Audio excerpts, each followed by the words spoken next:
So I thought it better to do it now than pre-recording it. So we got a lot of information about housing, specifically new homes and existing home sales. We got a lot of Fed speak as we end this week. So let's jump into it. New home sales explode higher. Let's talk about what the numbers were. Let's talk about why I think they're got to be a little suspect, and maybe even talk about why this might have happened. We will get into existing home sales after that. So new home sales last month were, last time they were reported, were 664,000 units. It was forecasted to fall to 650,000, but folks, hold on to your hats. We did 800,000. Now, why might that be?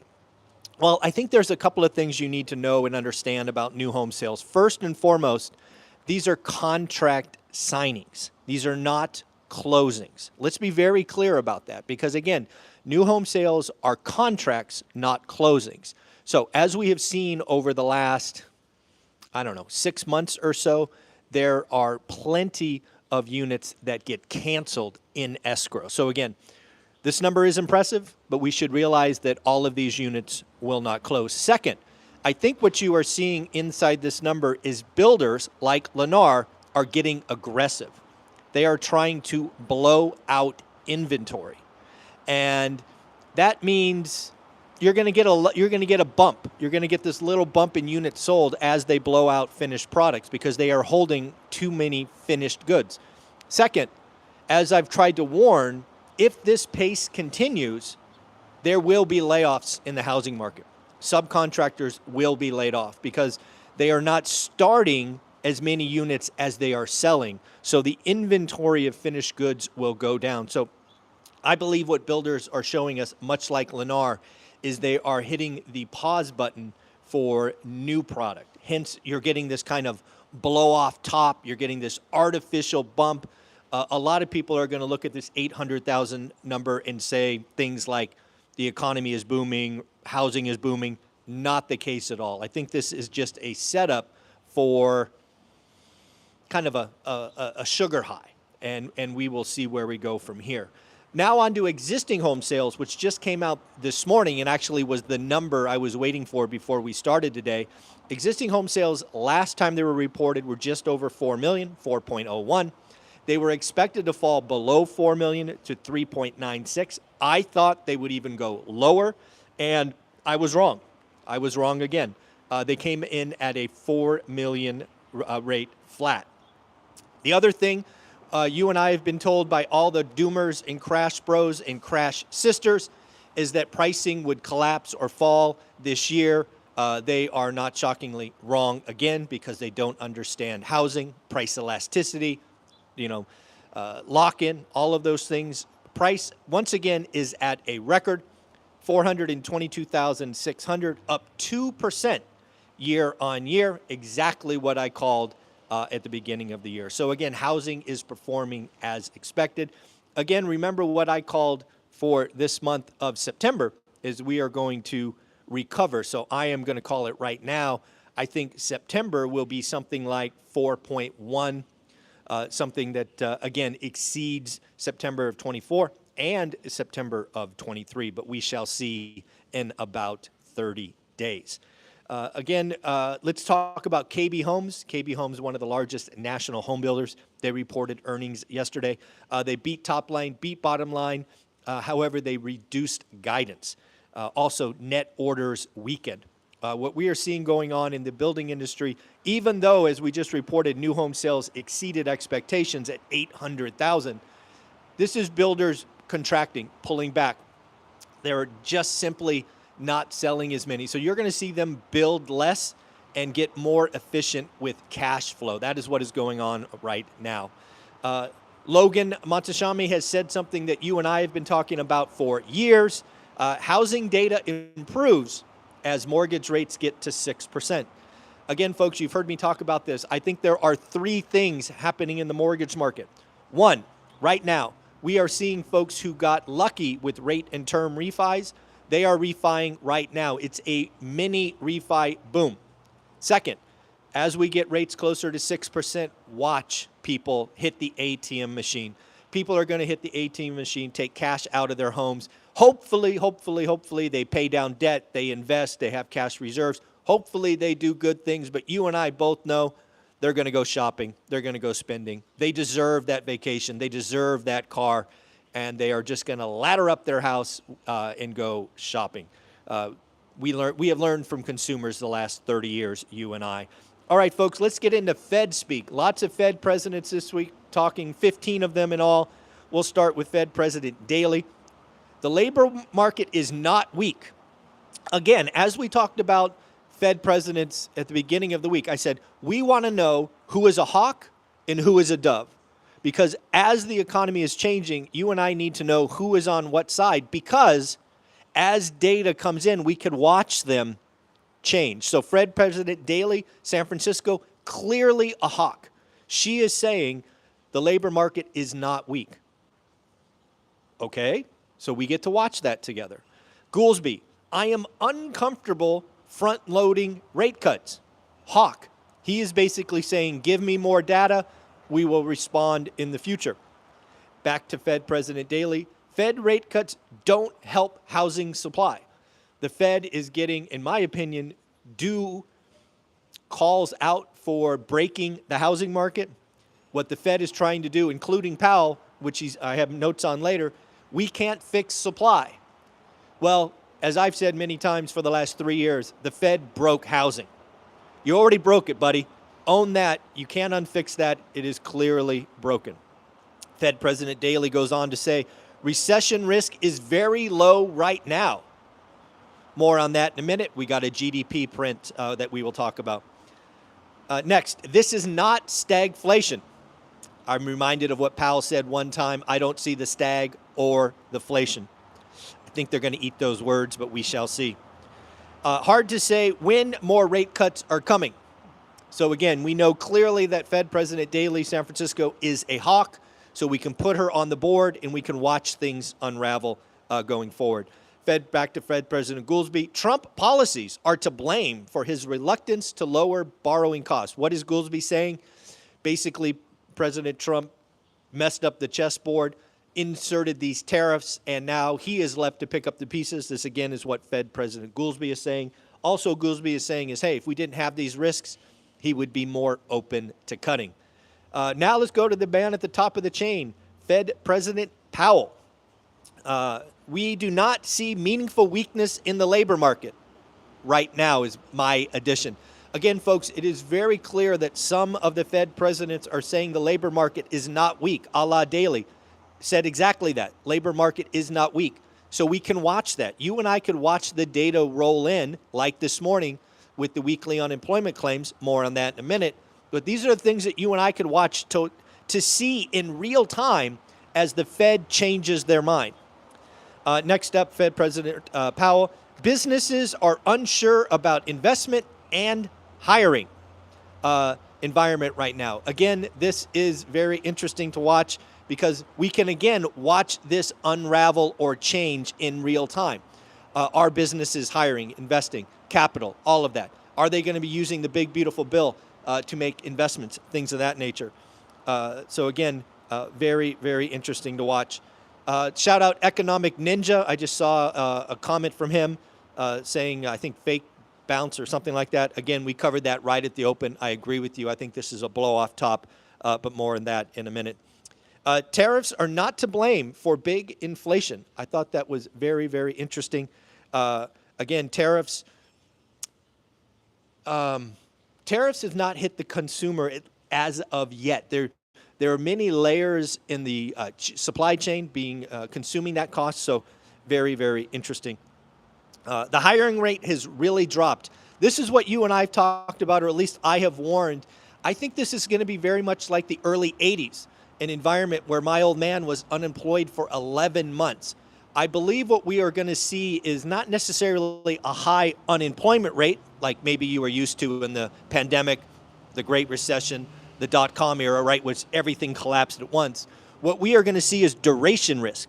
So if you are unfortunately laid off, you are going to see length of time, it's called duration, be very, very much extended, right? Where duration might have been, I'm going to make up these numbers, duration risk may have been 100 days in past cycles. I unfortunately think in this cycle, it might be 200 days.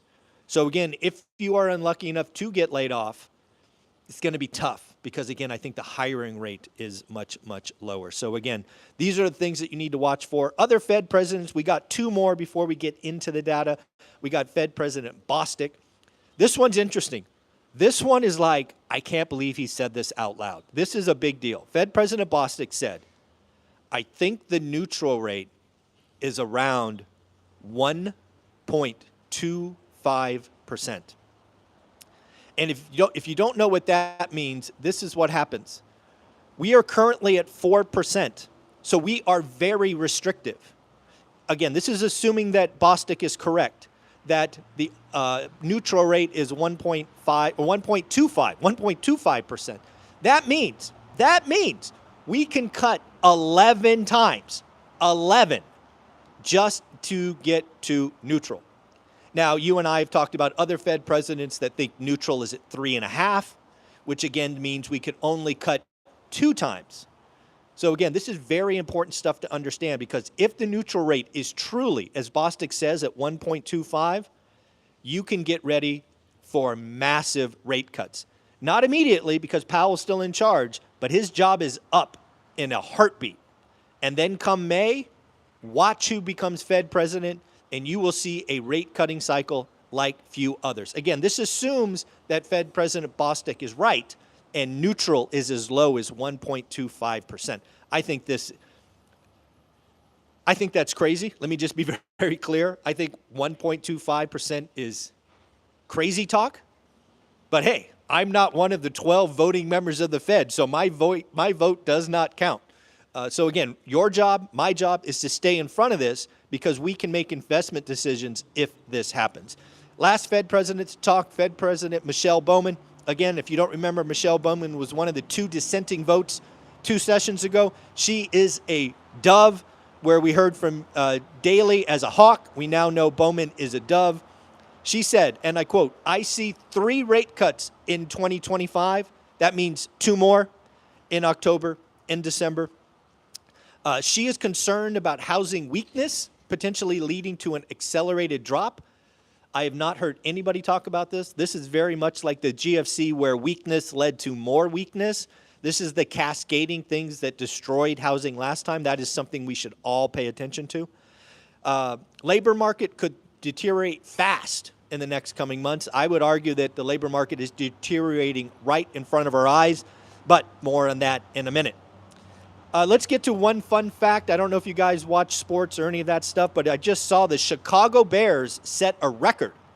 Yes, apparently there was a minority stake sold in the Chicago Bears that valued them at $9 billion. Yes, folks, $9 billion value of the Chicago Bears. So if the Chicago Bears are worth $9 billion, what does that mean for other sports franchises? That is crazy. Weekly jobless claims. This one shocked me. I am not often shocked by weekly or economic data, but this one got me. Remember, 2 weeks ago, the weekly unemployment claims spiked to 261. I told you this is a yellow flag, but again, it was dirty because of Labor Day. Last week, they came in at the more practical 232. This week, hold on to your hat, 218. We haven't seen a number as low as 218 in quite a while. I did not check the 10-year note this morning. I probably should have because I expect the 10-year note to be up. Because, again, why are they going lower? A weak job market. And we just got a weekly unemployment claim number at 218. Fed President Daley, at least today, looks right. Again, no weak labor market if we only have weekly unemployment claims at 218. We just got our third and final reading about Q2 GDP, and it is off the charts. Last time we got a reading at 3.3, it was revised up to 3.8. Yes, folks, GDP in Q2 was 3.8%. That is not recessionary. You will not see a recession call when we have GDP growth at 3.8%.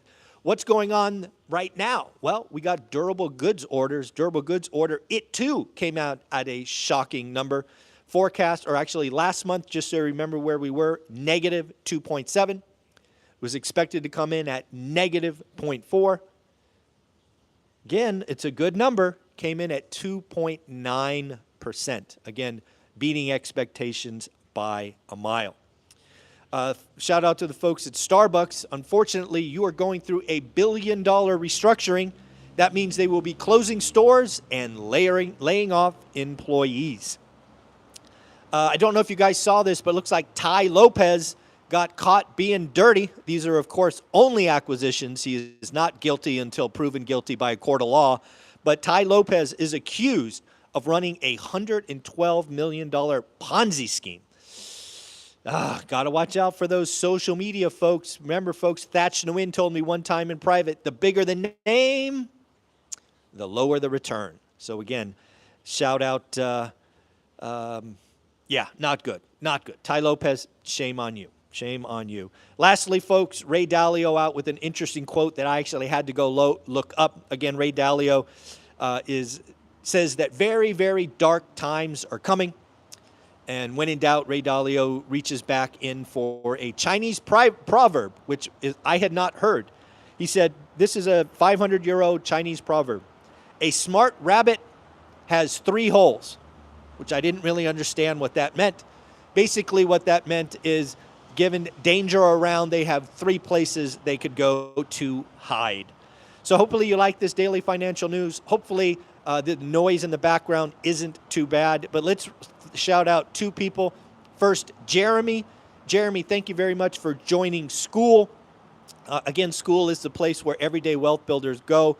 I look forward to the day when we are over 500 members strong, so please help me get there. Again, you've got 9 accountability groups, Sunday conversations, education, an active forum community where you can ask and network, amazing stuff. And then finally, you're running out of time. We are running a special in September to get your Vegas tickets. I want to thank Rob for buying his ticket. Again, if you buy tickets, you can get $100 credit for Teachable, get some free courses, or get credit on the big course. You will also be invited to an October conversation, a very private discussion where you can talk to me directly and ask questions. And because I want to make sure the sales go well this month, I will send you an autographed book. So you will all be getting an email from me if you bought books in September saying, hey, which book do you want and where can I mail it? So folks, at the end of the day, I hope you have a wonderful day.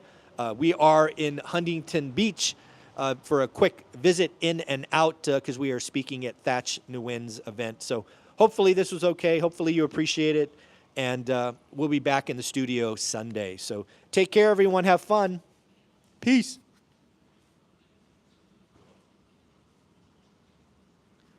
Where's the end button?